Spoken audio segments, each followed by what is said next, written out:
আমরা নামাজে যে তাশাহুদ বা আত্তাহিয়াতু পড়ি সেটার ইতিহাস জানতে চাও? তাহলে চলো জেনে নেওয়া যাক। আমরা সবাই জানি আমাদের প্রিয় নবী হজরত মুহাম্মদ সাল্লাল্লাহু আলাইহি সাল্লাম মেয়ারাজে গিয়েছিলেন। সেখানে গিয়ে একটা পর্যায়ে আল্লাহর সাথে কথোপকথন হয়েছিল। তো আল্লাহর সাথে যখন প্রথম কথা শুরু হয়, আল্লাহকে তো আর সালাম দেওয়া যায় না। সালাম অর্থ তো শান্তি কামনা করা।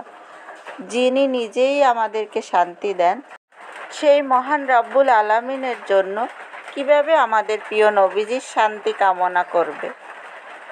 তো আমাদের প্রিয় নবী সাল্লাল্লাহু আলাইহি সাল্লাম এবং রব্বুল আলামিনের মধ্যে যে কথোপকথন হয় সেইটাই হচ্ছে তাশাহুদ বা আত্তাহিয়াতু। আমাদের প্রিয় নবী সাল্লাল্লাহু আলাইহি সাল্লাম আল্লাহর সাথে কথা শুরু করেন এভাবে: আত্তাহিয়াতু লিল্লাহি ওয়াসসালাওয়াতু আত-তাইয়্যিবাত। এর অর্থ হচ্ছে সকল ভালো কাজ আল্লাহর জন্য, অনুরূপভাবে সকল সালাত ও পবিত্র কাজও। আসসালামু আলাইকা আইয়ুহান নাবিয়্যু ওয়া রাহমাতুল্লাহি ওয়া বারাকাতুহু। এর অর্থ,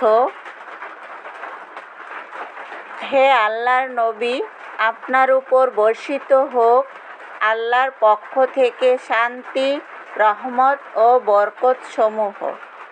আসসালামু আলাইনা ওয়া আলা ইবাদিল্লাহিস সলিহিন। এর অর্থ, আমাদের উপর এবং আল্লাহর সৎ বান্দাদের উপর বর্ষিত হোক শান্তি। আল্লাহ রাব্বুল আলামিন এবং রাসূলের মধ্যে এই কথোপকথন শুনে ফেরেশতাগণ তখন বলল যে, আশহাদু আল্লা ইলাহা ইল্লাল্লাহু ওয়াহদাহু লা শারীকা লাহু ওয়া আশহাদু আন্না মুহাম্মাদান আবদুহু ওয়া রাসূলুহু। অর্থ, আমি সাক্ষ্য দিচ্ছি যে আল্লাহ ছাড়া ইবাদতের উপযুক্ত আর কোনো মাবুদ নাই। আরও সাক্ষ্য দিচ্ছি যে হযরত মুহাম্মদ সাল্লাল্লাহু আলাইহি ওয়াসাল্লাম আল্লাহর প্রকৃত বান্দা ও রাসূল। তো আমরা প্রকৃত ঘটনা এবং অর্থ না জানার কারণে আমরা নামাজে মনোযোগী হতে পারি না। তো এখন থেকে এটা